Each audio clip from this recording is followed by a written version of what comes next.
We are here today to have an important conversation around climate action with the David Suzuki Foundation. I'm joined here by Pierre from the foundation, and in conversation today, celebrating Vancity's 80th anniversary and David Suzuki's 90th birthday. Some really special milestones there. And today we want to talk about climate action and our continued commitment together to this work. And I'm Alison. I'm the Director of Climate Strategy and Performance at Vancity. Thanks, Alison. So my name is Pierre. I'm the Executive Director of the David Suzuki Foundation. And really, this position for me is the culmination of a long career working on climate resilience, environmental sustainability, and a whole host of other really important work. So I'm honored to be here speaking with you, and I'm really excited about the partnership that we have together. Thanks, Pierre. As I mentioned, Vancity is celebrating our 80th anniversary this year. We've been committed to sustainability and environmental action for a huge part of that time. And I'm super honored to do the work that I do around helping Vancity lend to, invest in, and operate in ways that are climate positive. I'm so pleased to be partnering with Vancity. Personally, I've been a member for I think about 25 years. And of course, DSF does our banking with Vancity. And I've always been a big fan of Vancity. You've really been out there in the community. I've seen the great work that you're doing around sustainability and climate change and community resiliency. So I'm just so pleased to be speaking with you and having this partnership with Vancity. And we're so excited to be celebrating David's 90th birthday, the work of the foundation. There's so much alignment, as you say, between ourselves and the work that David's been doing, the work of the foundation over time. Do you want to tell me a little bit about the foundation and the work that it does? Yeah, this is really one of the biggest years in the history of the David Suzuki Foundation. This is our 36th year. But as you said, our founder and North Star, David himself, is turning 90. And this is one of several celebrations that we're having throughout the year to honor this incredible milestone with David. It's also a period of introspection. We're starting strategic planning. We haven't had a strategic plan since before COVID. So it's an understatement to say the world has shifted significantly. So there's a lot for us to look at going forwards. What's the role of the David Suzuki Foundation in society? How can we support climate action and sustainability and human rights and justice? So we're currently undertaking that work and looking into all of those pieces of where David's legacy sits and where the DSF can take it. I love hearing that because we just went through a big planning process as well in the climate space at Vancity. On Earth Day, we released our climate action plan. And that's our go forward strategy on how we take action on climate, on how we progress our climate commitments, our commitment to net zero, and the work that we're doing there. It's such a process undertaking that work to understand what is your direction of travel going forward. How do you take the work around climate and make it relevant for the moment that we're in right now. As you say, so much has changed, right? And how do you, situate the work in now and what people are experiencing right now? And how do you do that work in a way that, benefits for us, it benefits our members, benefits community, responds to where people are at right now, and makes a difference when it comes to climate action. And so that was a big moment for us publishing that plan and doing that work. And I mean, I would love to see it when it comes out, your work, because I'm sure there's a lot of alignment between what we're doing and the foundation. Well, as I mentioned previously, it was a real pleasure to attend the AGM with David and see what Vancity's up to and all of the great work and the new technology. And I left that AGM feeling very strongly that we're very values aligned and there's so much overlap with what we want to accomplish and support communities. So yeah, it's great work. Pierre, do you want to chat with me a little bit about, how we make progress? We're in a challenging environment when it comes to environmental and climate action. As we were talking about earlier, the world has really shifted. What's your thoughts on how we make progress? How do we do that in a way that people can in our communities that Vancity members, others can feel and benefit from. It is strange times, and I'm not going to sugarcoat it. Things are really tough right now. I didn't hear any climate change talk during any of the elections recently. It's completely off, the priorities of what politicians are talking about.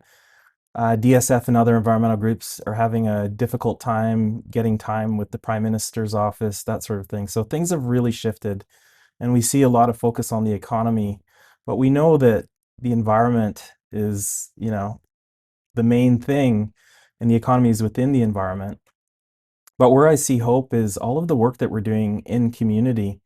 So David and Tara just finished their Stronger Together tour, and they toured through 15 different locations in Ontario.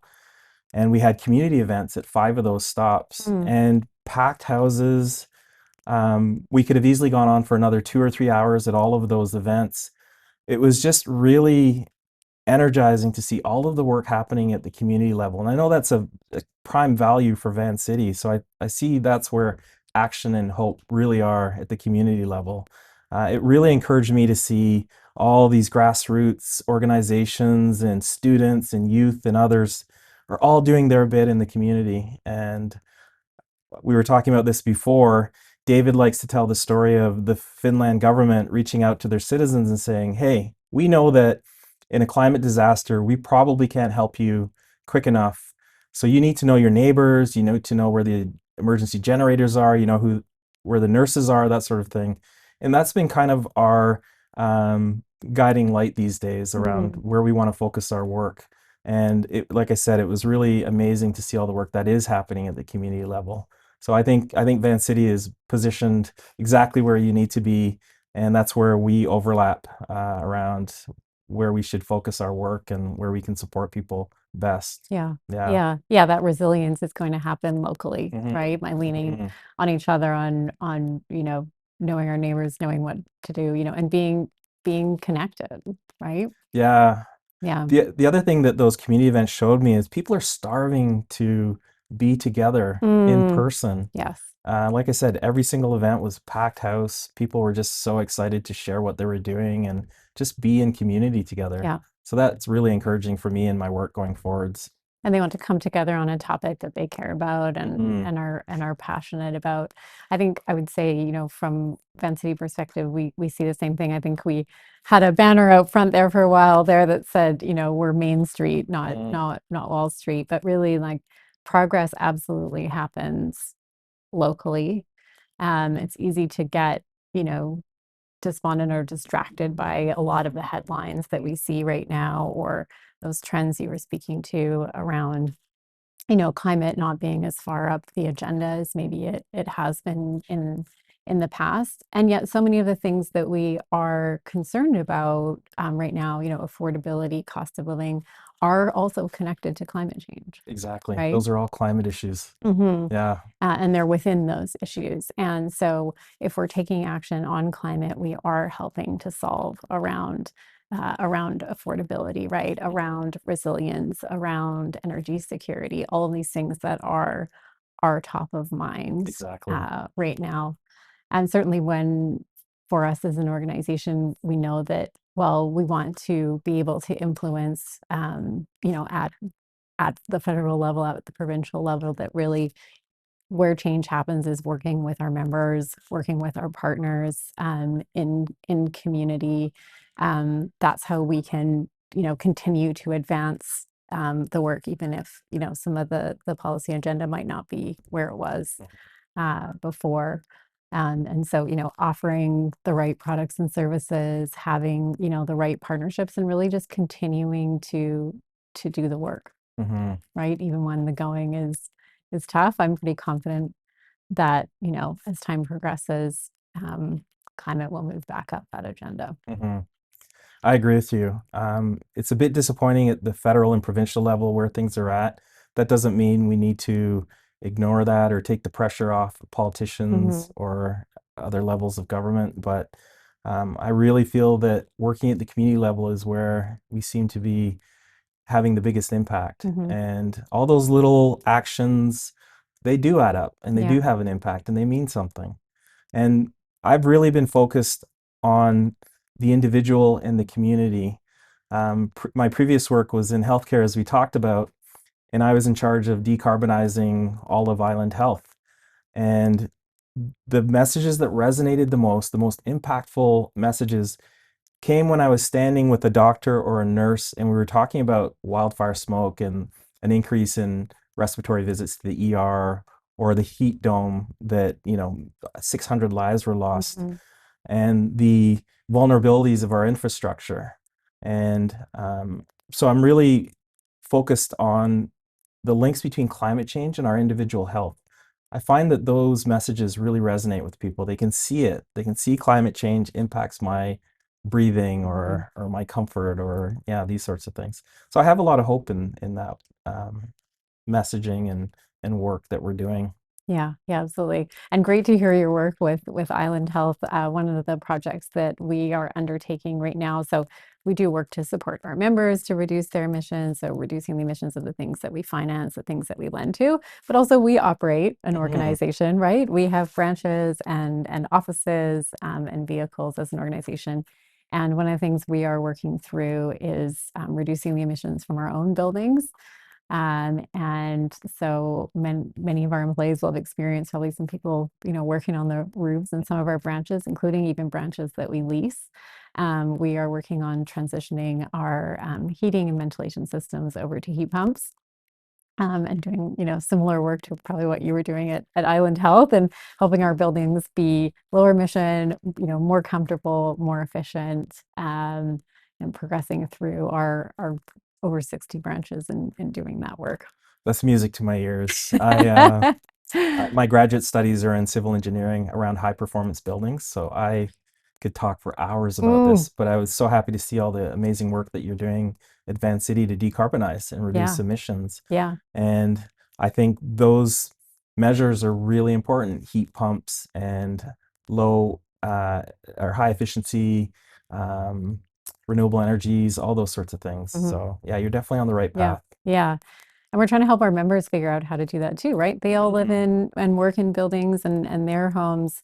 And we do a lot of work to try and support them to make that same transition, make their homes safer, right? Make them more comfortable, hopefully help them to actually save costs on energy.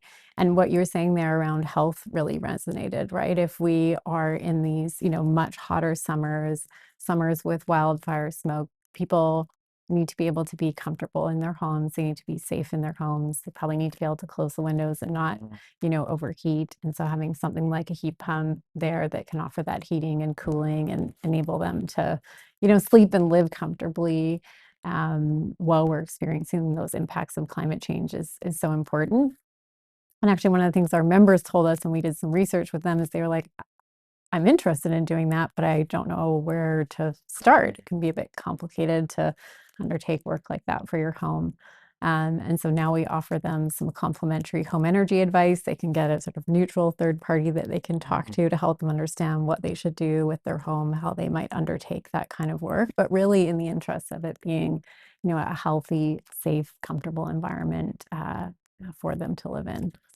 Yes, absolutely. So I moved from Ontario to do my undergrad here in BC, and I was surprised that air conditioning wasn't really a thing when I first moved here. But the reality is that we need to have cooling in all of our buildings because of future climate, and we saw that with the heat dome. So I think it's great that you're focusing on that work. You're supporting people to be able to buy a heat pump or figure out how to get a subsidy and those sorts of things. Those are the most impactful things that we can do for the individual. So I'm glad that you're heavily invested in that work. Yeah. And I know the foundation focuses, a lot on climate work, on resilience. Is there anything there you want to share in terms of what the foundation is doing? Yeah, absolutely. So our origins and a lot of the foundation of our work is in protecting nature. That's where David and Tara come from. That the nature of things in all of David's work. That's what he's known for. I grew up on the show. Oh, me too. Me too. We could have a whole other conversation about that. Core memories. Yeah, same. It's so wonderful to be out in the world with David because people approach him and want to tell him how much of an impact he had on their Yeah. lives growing up and watching nature of things and all of those things. But so the basis of the David Suzuki Foundation, of course, is nature and Mm. David's work. And he's always says that we're one with nature. We're not separate from nature. He always tells stories about how, he learned a lot from working with Indigenous peoples early on and how they don't separate themselves from nature. And so that's really the basis of our work. And that's probably the foundation of any climate resiliency work, right? Like protecting biodiversity. Ecosystems protect us in many ways from the impacts of climate change. They absorb CO2, all of these things. So that's kind of the foundational work that we do with nature. A lot of that is with Indigenous nations. Our second thematic area is sustainable communities. And of course, as we've talked about, the economics and the living conditions and all these pieces are related to climate change. So we're really focused on working with communities, marginalized communities, low-income communities, BIPOC communities, and helping them to gain the skills and tools they need to build up their communities around climate resiliency. Mm. And there's a lot of overlap with the work that we're doing and the work that you're doing. There's economic implications, there's societal implications. So Yeah. that's a really strong focus area for us. The other one is around policy, the work that we do at the federal level and other levels around getting climate policy implemented, stronger legislation. So we have staff in Ottawa, we have staff in the various provinces that are focused on the policy work and working with government. One of our most successful campaigns was our Blue Dot campaign, where we spent several years and a lot of resources and people trying to get the right to a healthy environment embedded in the Constitution. We didn't quite get that, but we got the right to a healthy environment embedded in legislation. So that was one of our more successful campaigns. I love hearing that. I think, that brings me hope when I think about the conversations that we're having now in the sustainability space around, yeah, around biodiversity, around nature, around the value of nature, and bringing that into our economic models. We're not separate, right? Mhm. As David Suzuki says, we are nature and part of nature, and those can't be separate. And yet we operate often in an economic system that keeps those two very separate, and yet we benefit from, um, it, for lack of a better term, the sort of services that nature provides us in so many ways, and we need to factor that in terms of how we do business, right? Mhm. Of how we live in a healthy and functioning society and a healthy and functioning planet. We need um, to have nature as part of the equation of the work that we do, and I feel like that momentum is starting to build, um, and I'm hopeful that Mhm. that's something that we'll start to see more and more of is that integration of nature, biodiversity, climate into all our decision making and actions. Yeah, I agree. I'm seeing it at the community level. I'm seeing it at the local government level. Uh, I'm holding my breath at the federal level to see what comes out of it, as well at the provincial level. But you're absolutely right. Nature is our natural capital. Our well-being and our wealth stems from it. We Mm. have to give it that, you know. We've got to invest in it ultimately, Yeah, right? exactly. Yeah, Yeah, I it's know. the basis of all of our well-being and wealth, and so we Mhm. need to treat it as such. Not that Mhm. it's an externality in Yeah. the economic system. It's the basis of everything. So that's where David and that's where the David Suzuki Foundation operates from. Yeah. And I love what you were saying there too around, I'm just thinking about all the the shared work around, same thing, focus on policy advocacy here as well at that municipal, federal, provincial level, advocating for the change that, Mm. yeah, that that we see needs to happen. So Pierre, in your role at the foundation are, as you say, working with government, but also I'm sure with organizations, companies, corporates across Canada. What do you see as best practice, especially for organizations in terms of making a difference when it comes to environmental sustainability, climate action? Mhm. Well, I want to first of all talk about Vancity because I think you're really showing leadership in the financial institution sector, and we need that. We know that some of the financial institutions out there are behind a lot of the funding of these big major projects that are having significant impacts on climate and increasing greenhouse gas emissions. I really like what you're focusing on as far as supporting individuals and communities and the financial tools that you make available to people. For you mentioned heat pumps. I think that's an incredibly effective tool for climate resiliency and helping the individual members out. On a bigger scale, organizations can really help communities and individuals just primarily by focusing on that level of interaction.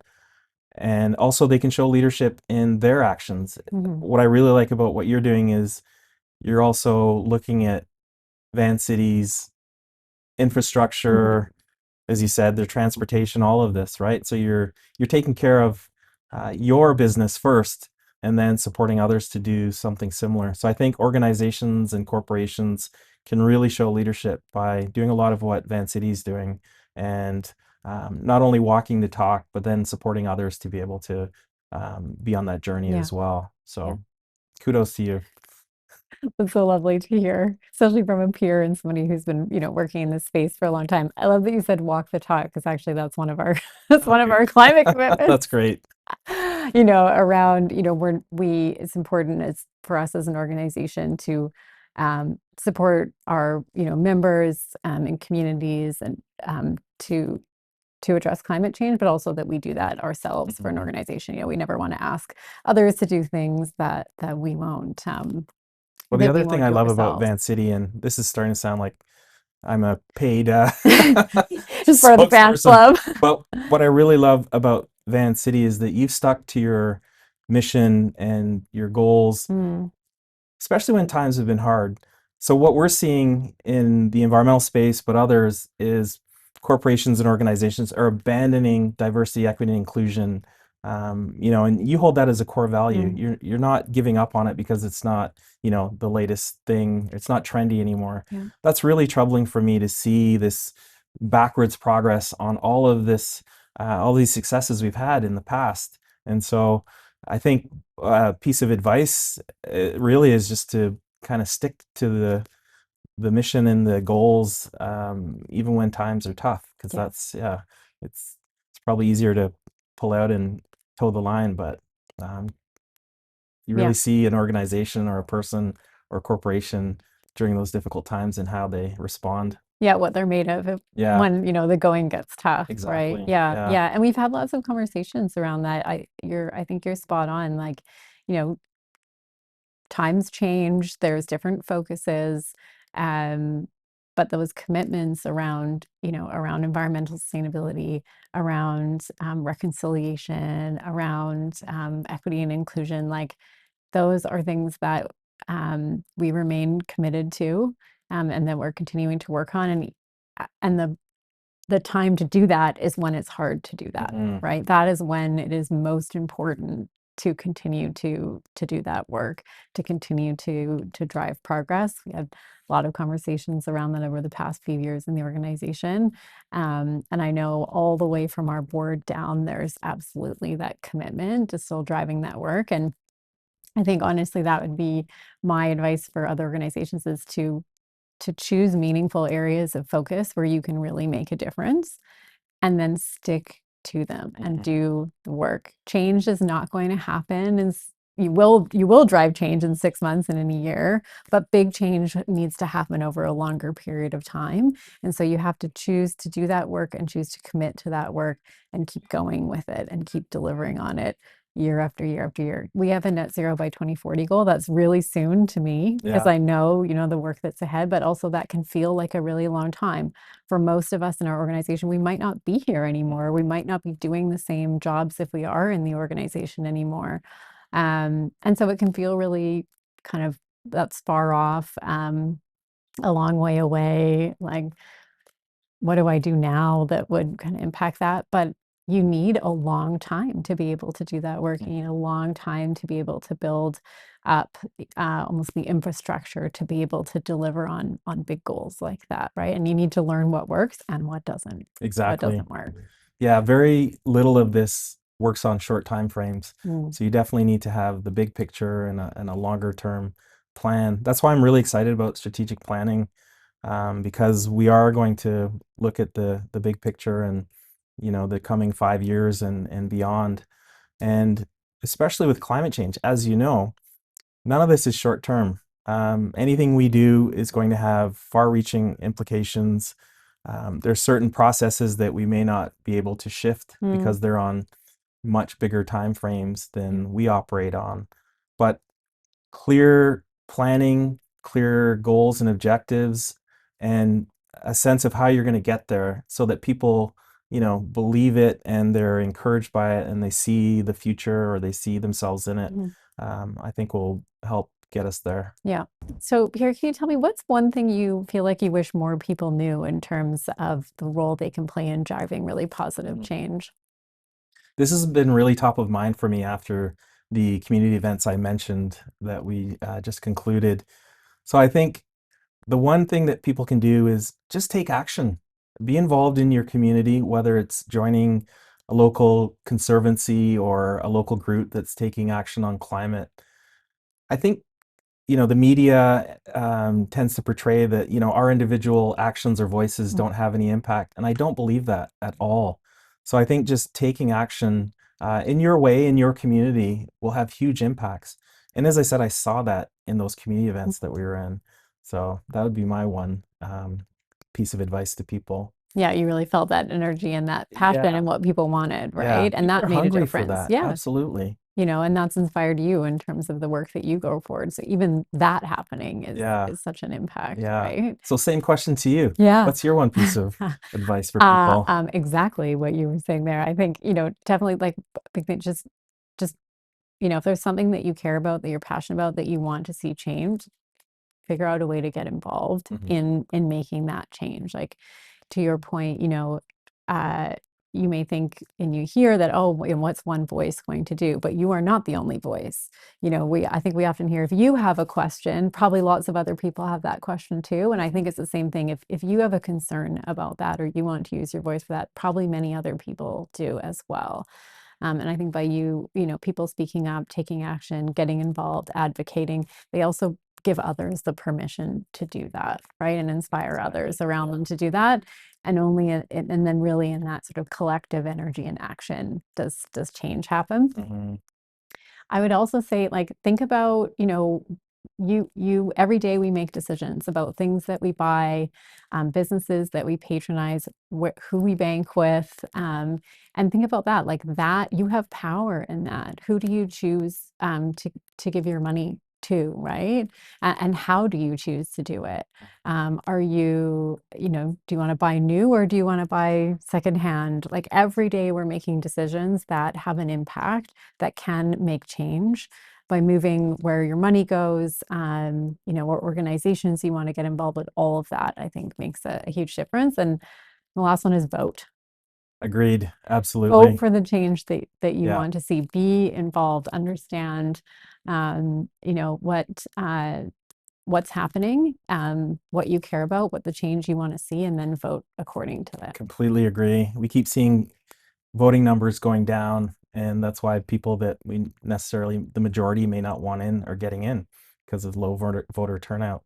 The other thing to that I would say is we have a lot more in common than we have differences. And, if you pay attention to certain media, you would think that we're all divided and, fighting, but we have so much more in common. And when you break down, what are your priorities, what are your interests, family, security, safety, well-being, they're all tied in with climate change and in a healthy environment. And so I think just being more open to differences with people and recognizing we have more in common than we have And we have apart. So such an ability actually to work together if we can put that yes, aside. absolutely. Um, and be collaborative and connect on a human level, see so much more progress in what we need to see, right? That's also going to be a big focus for us as we start strategic planning. I characterize it as basically broadening the tent. So looking to work with organizations, individuals, corporations that maybe we haven't worked with in the past at DSF. But we share a number of common goals around affordable housing, safety and security, well-being. Well, we can work together on those things then. Yeah. So we want to broaden the tent, as I've been saying. Yeah. Oh, I love hearing that because, we know, we're a financial cooperative. We've been around for 80 plus years. We have, I think it's 585,000 plus members. Those members are not all the same, right? They're different. They have different needs, different backgrounds, different, priorities, and identifying as much as possible to, be able to do things that support as many of those members as we can, right? That's important. We're not just doing this work for a narrow segment that's like really passionate about heat pumps and Exactly. wants to get them in their house. We have to do this work for everyone, right? For all of our members, for all of our communities, and yeah, bring together a big tent, those big groups to be able to make a difference. Actually, I think one, critical action that people can take that makes a big difference is thinking about where they put their money. And that can be in the things that they buy, in the businesses that they patronize, but also who they choose to bank with, right? Who is the organization where they're going to be putting their deposits, where they're going to be doing their investing.